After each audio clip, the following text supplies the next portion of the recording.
bem, amigos do podcast da Ponte Pra Cá? Pensou que a gente tinha parado, né? Essa aí também, a gente também pensou que tinha parado, mas não. Agora é a temporada 2 do nosso podcast aqui. E com muitas novidades, né? Eu, antes de mais nada, né, vou apresentar aqui o meu amigo, nobre companheiro aqui, Guilherme Wunder, né? Um cara que nas eleições, não só nas eleições, né? Na Alvorada em toda, é um cara de grande relevância aqui. Dá teu oi aí pro pessoal, Gui. E aí, gente, beleza? Estamos de volta nessa abertura meio a lá choque de cultura. Mas voltamos, né, após um bom tempo, assim, a gente fez um programa de pós-eleição e agora nos organizamos e vamos fazer um especial político nessa primeira edição. Mas estamos de volta, né? Programa para acompanhar esse novo governo, os primeiros passos, as novidades, as nossas análises. Acho que vamos ter um programa bem cheio para essa volta, né, Matheus? O episódio 1 da temporada Martelo, né? E é um programa de análises, né? Mas assim, sem mais delongas, né? Vamos pro episódio. E para começar, né, para abrir essa nova temporada, a gente vai falar da posse, né, do novo prefeito aqui da Alvorada. Prefeito que me surpreendeu, e até se escutarmos lá os episódios passados do podcast, a gente vai ver que surpreendeu a todos aqui da mesa, né, Gui? Isso aí, acho que não é que ninguém esperava, a gente até cogitava assim que o movimento de direita ligado ao ex-presidente Jair Bolsonaro poderia ter alguma influência nesse resultado, mas a gente sempre dizia que a gente acreditava que a Estela era a favorita e que a Neuza Brus era a quarta colocada. Isso a Neuza a gente acertou, né? Mas a gente não conseguia prever que o Douglas ia conseguir superar essa votação que a Estela faria e que a Estela Farias faria. Mas é um resultado que, para quem acompanhou, assim, principalmente rede social, que é uma área que a direita dominou, a gente acaba vendo que refletiu, né? Refletiu e alcançou o resultado esperado. Por mais que no dia na rua, assim, eu andei muito pela rua e não conseguia vislumbrar esse resultado, mas o Douglas venceu e agora a gente deseja sorte para ele nesses próximos 4 anos, né? E ele teve uma posse bem simbólica, assim. O evento aconteceu primeiro na Câmara de Vereadores e depois em frente à Prefeitura. Foi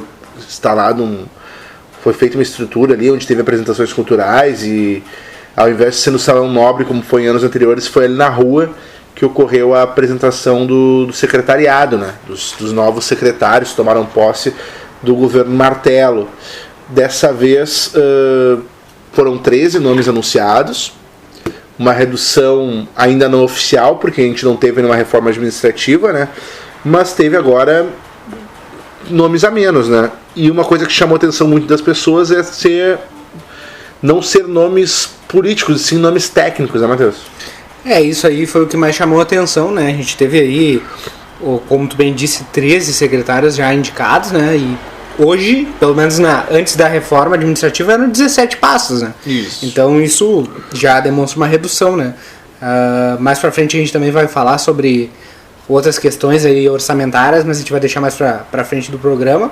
Mas é muito interessante a gente ver esses nomes aí que não são ligados à política tradicional e também, às vezes, como a gente já falou em outras ocasiões, que geralmente esses nomes de pastas, algumas são utilizados para compor capital político dentro da própria Câmara, né?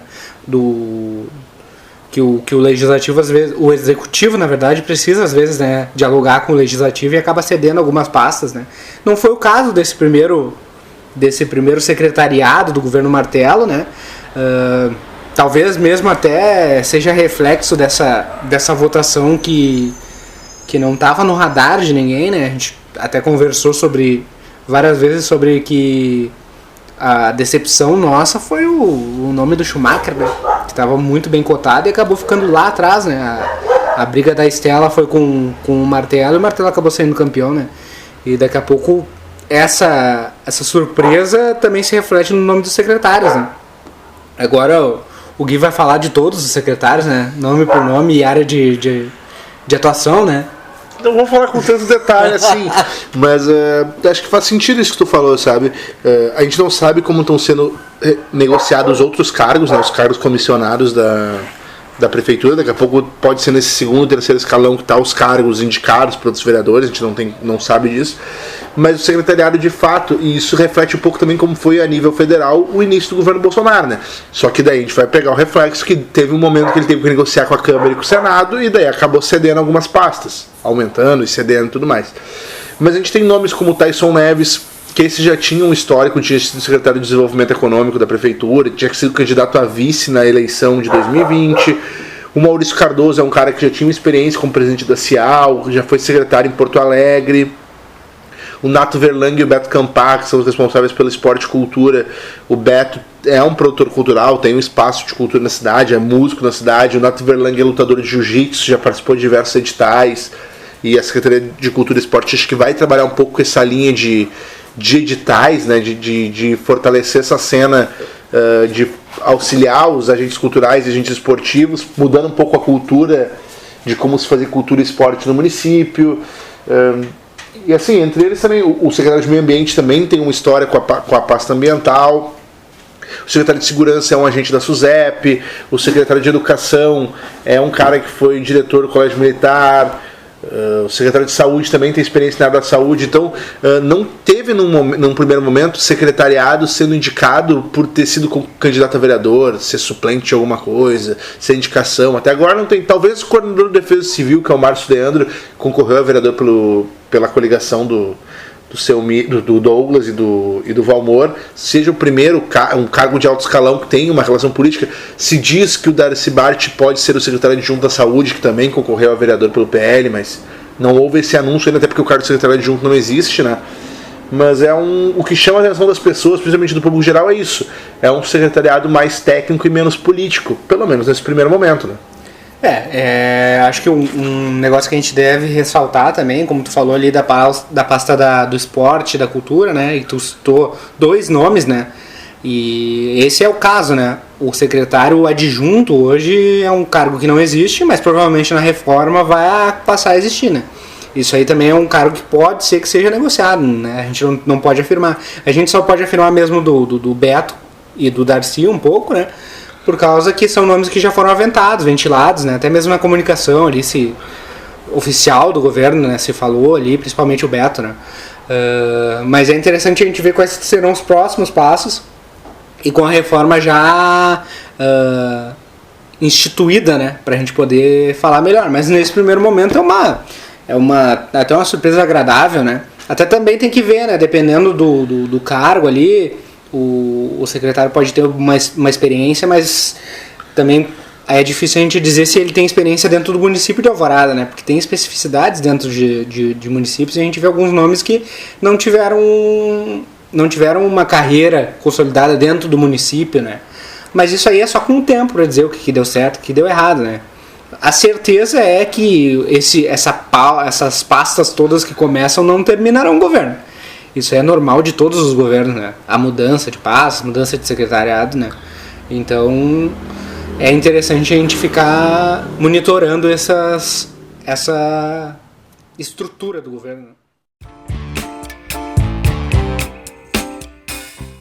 Um ponto que também é muito necessário a gente conversar, que nesses primeiros dias do martelo aí e daqui pra frente, é a relação que ele vai ter com os vereadores, né? Até porque a gente sabe que nada é aprovado sem passar pela Câmara, né? O prefeito não é super poderoso para fazer tudo o que quer, né? E a gente já começa com um revés da coligação, né? Que foi a derrota do PL ali na presidência da Câmara, né? Em nome, o grande campeão no final foi o Marquinhos, né? Isso, assim. O PL, o Marquinhos é o presidente da Câmara, ele contou com o apoio com exceção da Neuza do Salgado, que se absteve, todos os vereadores votaram nele. Então não teve uma segunda chapa concorrendo. Só que o Marquinhos cita 11 vereadores que o apoiaram desde o início, dando a entender que alguns vereadores, entre eles o Selmir Martello e o Felipe Gil, teriam um outro projeto, teriam uma outra chapa. Muito se ventilou de que o Selmir Martello tentou a presidência da Câmara e articulou para isso, mas acabou não indo para frente, e daí, para não ter a derrota oficial, retira a candidatura e apoia o Marquinhos na última hora. Mas o PL, que é o partido que fez o vereador mais votado, que foi o Daniel Bordim, que é governo, sequer está na mesa diretora, né? A mesa diretora é 2 vereadores do MDB, um do PDT e um do PRD. É sim uma derrota num primeiro momento, da Câmara não estar sendo presidida pelo mesmo partido do prefeito e tudo mais. Havia um debate se poderia ser o Daniel Bordin, que ter sido o vereador mais votado, ou se o Selmir. Mas o fato é que hoje o PL não está na presidência. Isso mostra uma força da Câmara e mostra que não é que a Câmara vai ser oposição, não é isso, até porque a gente acredita, pelo que a gente está vendo, que existem alguns partidos que vão acabar entrando no governo, como o Republicanos, o PRD, o MDB, mas mostra que daqui a pouco, naquele primeiro momento, não estavam satisfeitos com as negociações e que se mostrou que o governo vai ter que sentar para conversar com o Legislativo em algum momento. Isso é um símbolo, né? Porque, por exemplo, em outros anos, normalmente o Apolo, por exemplo, sempre articulou a presidência da Câmara e sempre conseguiu que o seu candidato estivesse ali em determinado momento. O próprio Serginho conseguiu em alguns momentos isso. Óbvio, recém primeiro ano do Douglas, a gente pode daqui a pouco, nos próximos 3, ele conseguir articular a presidência. Mas é um sinal de que é preciso conversar e dialogar, até porque, como tu disse, vai depender da Câmara. Por exemplo, a própria reforma administrativa que a gente falou no bloco anterior é um projeto que precisa que a Câmara aprove, se não me falha a memória, não é maioria simples, precisa de mais do que 9 votos, porque mexe numa questão de regimento e tudo mais, ou em outras leis, né? Então a gente sabe que vai ter uma relação que não é que começa ruim, mas não começa talvez no melhor caminho, né, Matheus? A gente pode perceber que talvez seja um recado da Câmara de que a euforia inicial ali do Douglas tendo entrado, né, e a maneira que ele foi eleito, vai ter entraves, né? Não necessariamente, como tu bem falou, a Câmara seja oposição, mas que também tem sua pauta, né, tem suas demandas, né, e que nenhum trabalho vai ser feito à revelia dela. Isso é certo, né? Mas, caminhando na pauta, né, caminhando em frente, a gente já começa a falar sobre os projetos que os vereadores vêm trazendo assim, dando ênfase a um projeto que é bastante interessante para a nossa cidade aqui, que é a questão do IPTU, né? O IPTU que é IPTU para as áreas atingidas pela enchente, né? É bom frisar que é um projeto que está tramitando, posso dizer tramitando, Gui? É que assim, teve uma sessão extraordinária na manhã de quarta-feira, tá?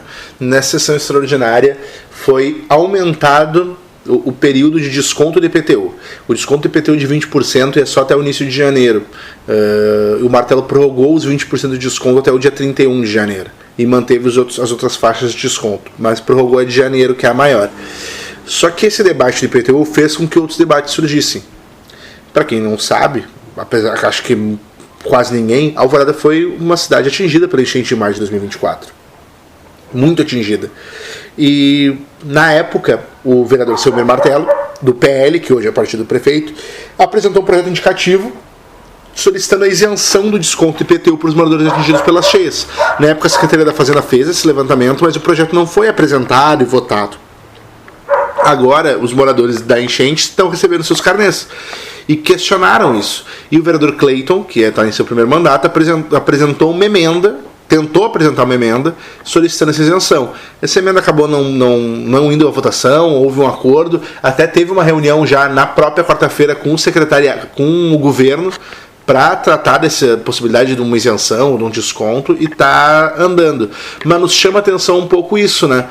Ano passado, quando o PL era a oposição, o Selmir, que era o vereador, não sei se era o líder do governo, se era o líder do PL ou se era o Bordin, sugeriu esse projeto, apresentou esse projeto indicativo. O PL venceu e não foi para frente. Agora o PT, que é a oposição, está fazendo isso. E o PL não... O ano passado era bom para o PL, agora esse ano não é mais. Fica essas primeiras russas, esses primeiros debates que eu acho que vai ser frequente na Câmara de Vereadores, sabe? É a parábola do vidro e da pedra e da vidraça, né? É muito mais fácil tu ser pedra do que ser vidraça, né? Eu só estou usando essa parábola porque não sabe a nossa reunião de pauta interna aqui, ela foi permeada por isso, né? Porque aqui na Alvorada tem muitas pedras e agora muitas vidraças também, né? Mas é um projeto que, a meu ver, né, a minha opinião, é um projeto que é interessante pro pessoal que foi atingido pela enchente, porque a gente sabe que foi um sofrimento danado lá em maio do ano passado, né? E que perdurou por alguns meses, né? Então, assim, espero que, né, tenha alguma luz para esse pessoal aí que foi atingido, porque não precisamos mais falar sobre isso, né? De tanto sofrimento que foi, né? E pelo menos é um alívio, né? Para essas pessoas que já sofreram tanto, assim, né? Falando em pedra e vidraça, como tu disse, a gente tem outro exemplo que vem da Câmara, né? O Daniel Bordin foi o vereador mais votado. E ele foi durante 4 anos oposição ao governo Apolo e fez vídeos. A campanha dele de eleição pela primeira vez já foi assim, né? Com o projeto Alvorada do Povo, que ele criou nas redes sociais e tudo mais, ele já foi bem votado na outra, e dessa vez ele se tornou o vereador mais votado da história da cidade. Mas agora o partido dele está governando, né? Então, se antes ele era pedra e podia criticar o governo sempre com vídeos e tudo mais, fazendo denúncias, agora o cara que ele pediu voto a prefeito ganhou. Ele fez só 2 vídeos desde que ele assumiu. No dia 2 de janeiro, ele fez um vídeo indo na Secretaria de Obras e um vídeo numa praça. A frequência dele de conteúdo era muito maior. Então a gente também tem que ver, né? A gente pode citar o exemplo do Schumacher, que em 2012, quando o Serginho ganha a eleição, o Schumacher é o vereador mais votado daquele pleito, e até a vitória do Bordin ele era o vereador mais votado da história. Mas o Serginho era do partido dele, então as críticas já não podiam acontecer no mesmo nível, até porque o prefeito que ele pediu voto agora não estava ali, né? E ele baixou. O Schumacher seguiu sendo um vereador muito bem votado, mas baixou as votações. O Bordin pode passar por esse mesmo processo, né? Ele foi um fenômeno de votação, quase 5 mil votos, mas agora as críticas têm que ser com mais cuidado, talvez, ou ele vai brigar com o governo que ele ajudou a eleger. É muito complexa essa relação que ele vive agora, né? O Bordin vai ter que reclamar para ele mesmo, né? Esse aqui é o grande problema de tu só ser pedra, né? E quando tu te torna vidraça a gente fica meio desnorteado, né? Mas vamos ver como é que vai ser, como é que vai funcionar essa questão, né? O fato é que foi um fenômeno, né? 5 mil votos, né? 5 mil e poucos votos. 4.900. 4.900, desculpa, tô até colocando pra cima ali. Mas 4.900 votos pra uma cidade como Alvorada, né? Que os últimos que entraram ali fizeram na base de 1.000 e poucos votos, né? É muito expressivo, né? E também mostra o peso que ele tem dentro do próprio partido, né? A voz a ser escutada é a de Daniel Bordin. O governo Martelo, né? A investida Martelo, eu diria, é uma investida primariamente virtual e digital, né? Então, assim, não é uma loucura dizer que a comunicação do governo é boa, né? Até porque eles são nativos digitais, né? E essa vai ser a política daqui pra frente. A Alvorada se digitalizou, né? E nesse bloco a gente vai falar sobre como que estão os primeiros dias do governo, né? Quais são as pautas, né? Como que se comunica, como se fala com a população, né? E a gente vê isso principalmente nas redes sociais, né? A postura, né? É uma postura muito mais orgânica, eu diria. Acho que orgânica talvez não seja a palavra, mas uma postura muito mais nativa das redes sociais, né? Do que era a última administração. Isso aí o Gui, como um cara que é especialista, né, em comunicação, né? Ele vai nadar de braçada nessa pauta, né? Eu já tive a oportunidade de ir lá no departamento de comunicação da prefeitura nova, né? E eu trabalho no Jornal Semana desde 2017, então eu vi a outra equipe de comunicação também. Essa equipe de comunicação é muito maior. Ela tem um responsável que é jornalista, 2 jornalistas formadas, 2 videomakers. A função videomaker, acho que isso mostra muito o investimento em rede social, né? Eles têm o cargo de videomaker, 2 videomakers que vêm. Um com experiência de trabalhar em assembleia, em campanhas de deputado e tudo mais. 2 fotógrafos, uma menina do design gráfico. É uma equipe maior de comunicação e que entende comunicação. Eu recebi releases essa uma semana que eu não recebi em 4 anos de governo. Eu recebi desde que o governo começou. Com texto embasado, textos grandes e tudo mais. Então a comunicação está muito forte. Tem vídeo todo dia, está conseguindo transparecer muito bem para a cidade um trabalho sendo feito. E são coisas simples, assim, que é a forma de comunicar. Por exemplo, na última semana teve o gabinete aberto do Douglas Martelo, onde ele recebeu a população durante 2 horas ou 3 horas na sexta-feira. O Apolo fez isso durante 8 anos e não tinha dia. Qualquer morador que chegasse na prefeitura conseguia falar com ele. Esperava, às vezes, na fila e tudo mais, mas conseguia. O Apolo nunca conseguiu comunicar para a população que isso acontecia. O Douglas, em um dia, em uma ação, ou com o trabalho judicial, ele conseguiu fazer essa comunicação.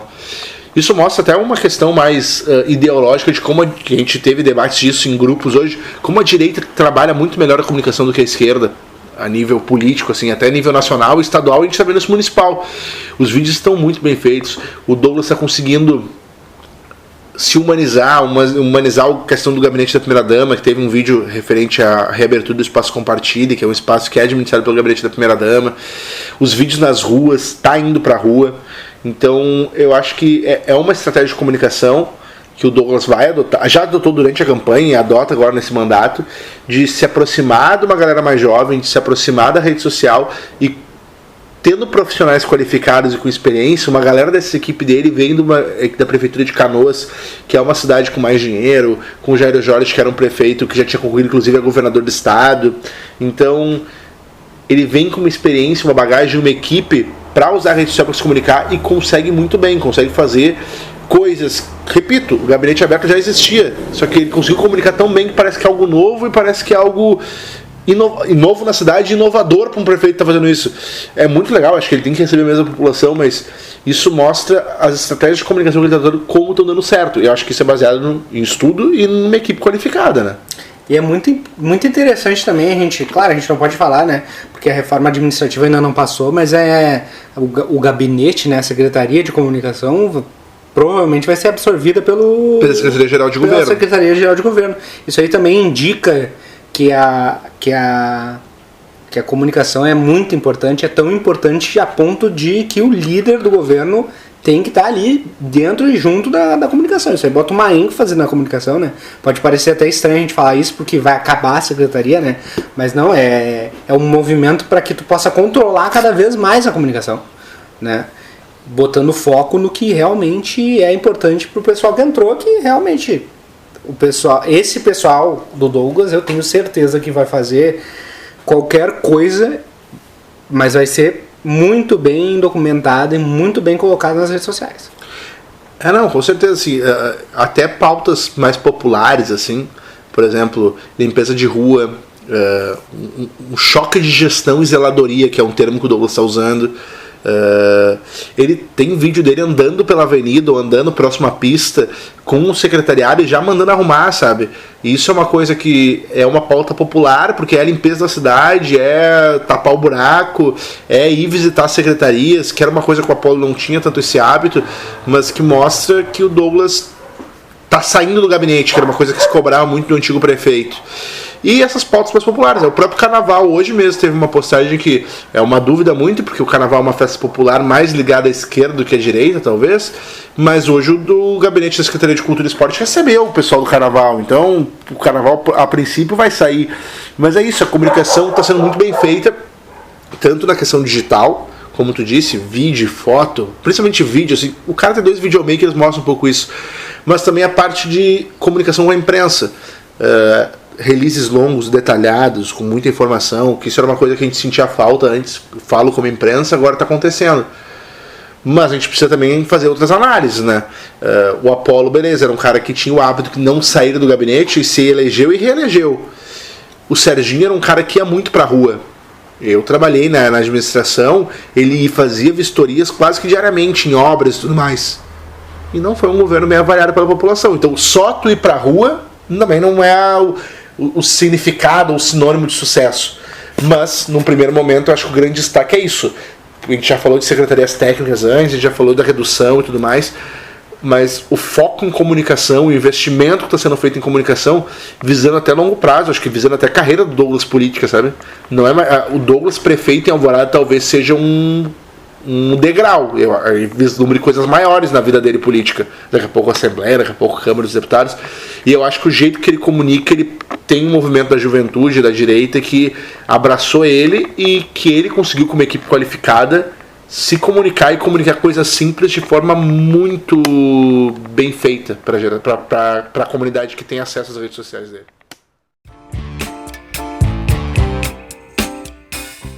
Ô Gui, eu tô querendo comprar umas roupas lá na Renner lá. Tu sabe que tem um shopping aqui na Alvorada, não? Cara, ainda não tem, mas acho que a gente falando em futuro, talvez esse possa ser o grande calcanhar de Aquiles do Douglas nesses 4 anos. Não que ele tenha que abrir esse shopping nesses 4 anos, tá? Mas durante a campanha, a pauta do shopping foi muito presente na campanha dele. De dizer do desenvolvimento econômico e do shopping, da pauta, o próprio shopping era citado. Então, o shopping, aquelas obras retomarem, ter um movimento naquela estrutura é importante para ele. Acho que talvez esse seja o grande calcanhar de Aquiles desse governo, assim. Ou pelo menos, se não abrir ou não tiver nenhum movimento, provavelmente a oposição vai usar muito isso daqui a 4 anos.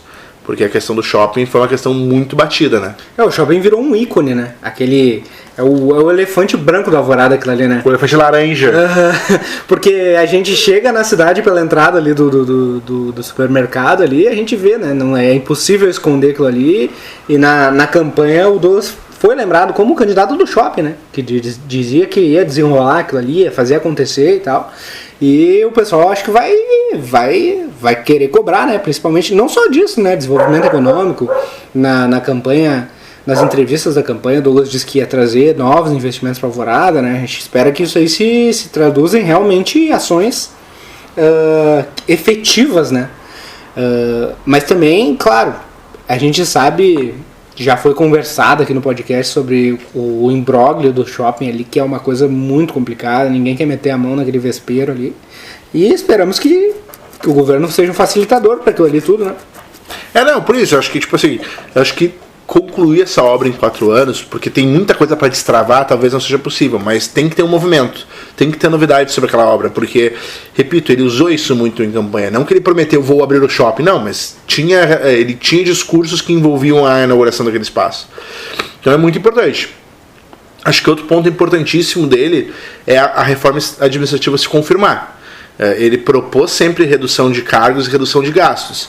Num primeiro momento, a gente sabe que tem 13 secretários anunciados, que vão ter secretarias que vão terminar e se juntar, mas a gente precisa ver como isso vai funcionar e quando isso vai para a Câmara, né? Já teve 2 sessões extraordinárias, isso poderia ser votado de forma extraordinária e não foi. Se não foi porque ele não teve acordo com base para passar ou não, aí é outro debate. Mas normalmente essas pautas mais fortes, elas são votadas em início de governo, porque quando o governo tem um apelo popular também. Então, a reforma administrativa passar e a gente ter noção de fato de quantas secretarias vão ficar e quantas vão ser extintas é importante.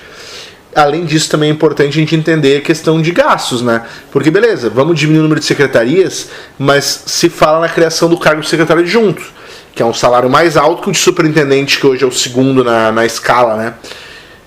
Toda a secretaria vai ter um adjunto, não vai ser toda. Também se fala muito em valorização para poder ser atrativo para trazer profissionais de outras cidades para trabalhar em Alvorada. Beleza, daqui a pouco a gente reduz o cargo em quantidade, mas em gasto na conta não vai ter uma diferença tão grande.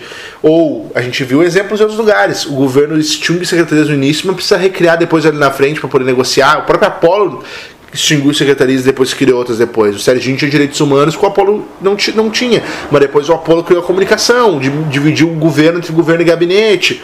Então, existem questões que precisam ser feitas que isso a gente só vai conseguir. A reforma administrativa acho que a gente analisa no primeiro momento quando passar. Mas a conta final de gastos e despesas, número de pessoas, mas número de gastos, a gente só vai ter daqui a 4 anos. Mas eram promessas de campanha do Douglas, que acho que ele também precisa atender uma galera que pensava isso, olha, vai reduzir despesa e vai reduzir secretarias, né? Enxugar a máquina pública era um dos pilares, né, do discurso do Douglas em campanha, né? Então a gente espera que isso aconteça realmente, né? Enxugar gastos não quer dizer também acabar com secretarias, né? Quer dizer diminuir os gastos do governo, né? Tu pode muito bem ter 13 secretarias agora e gastar o dobro, né? Isso aí não é impossível também de acontecer, é claro, é muito difícil, né? Mas não é impossível acontecer. Mas o 0 a 0 não serve, né? No caso, ele não pode empatar o que está acontecendo hoje, por causa que uma das grandes bases, né, do discurso dele era de que ia diminuir porque estava muito inchado aqui a administração da Alvorada. E realmente a gente sabe que o nosso município é deficitário, assim como a grande maioria dos municípios aqui do nosso estado são deficitários. E isso é normal da administração pública, né? E só que vamos ver, né, daqui a um tempo a gente vai poder saber se isso aí era discurso eleitoreiro ou se realmente é um plano de governo, né? Num primeiro momento me espanta só essa criação do secretário adjunto, né? Que eu não vejo o porquê disso, né? Talvez ali a gente vê na Secretaria de Cultura e Esporte, né? Geralmente um é mais ligado à cultura e o outro é mais ligado ao esporte. A gente já teve vezes que um era tão ligado ao esporte que passava por cima da cultura de qualquer forma, isso pode acontecer. Mas daí o que quer dizer isso? Quer dizer que a gente precisa ter duas secretarias? Eu acho que cultura e esporte são coisas bem diferentes, né? E que mereciam talvez serem realmente duas secretarias, né? Mas isso é uma opinião própria minha, né?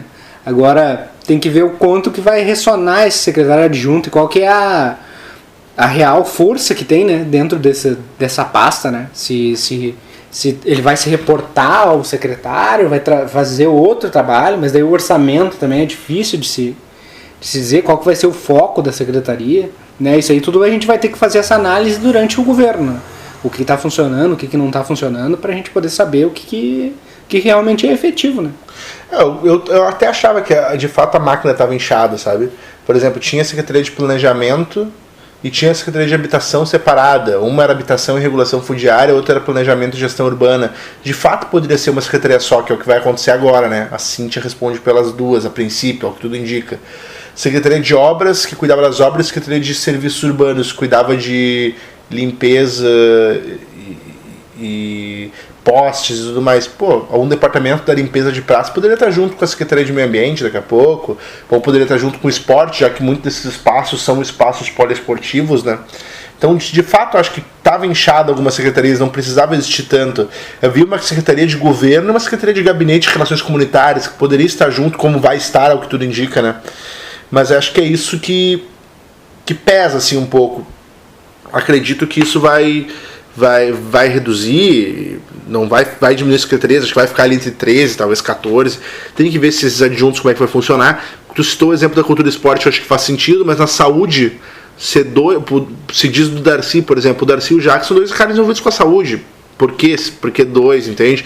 O desenvolvimento econômico também tem dois, e é isso já anunciado, assim, o Darcy não ainda, né, mas o Beto, e lá na Secretaria de Desenvolvimento Econômico também já foi anunciado um segundo nome. Então existem secretarias que eu não vejo fazendo sentido, mas é muito complicado, né, a gente fazer essa análise agora. Mas eu acho, assim, daí, indo para esse encerramento, que o governo Douglas, cumprindo essa questão daqui a pouco de iniciar uma movimentação do shopping e dele conseguir essa redução, é um governo para 8 anos, tá? A não sei que aconteça algum escândalo, alguma coisa, porque é um governo que começa muito bem para a população que votou nele, que é a boa comunicação, que é uma coisa que ele investiu e que a gente vê. A gente está gravando hoje, um dia depois que deu todo o vídeo do Nicolas ali, que é um cara que, inclusive o Felipe Gil, que é vereador do PL, tinha uma relação, então a comunicação do PL, não sei se acho que o Nicolas é do PL de Minas Gerais, né? Mas a comunicação do PL a nível nacional é muito boa, então acho que ele vai conseguir. E essa redução de gastos, que era uma promessa dele muito forte de campanha. Porque se a gente parar para pensar, eu fiz essa batina com ele não, as promessas de campanha dele é um time qualificado para debater os problemas da cidade.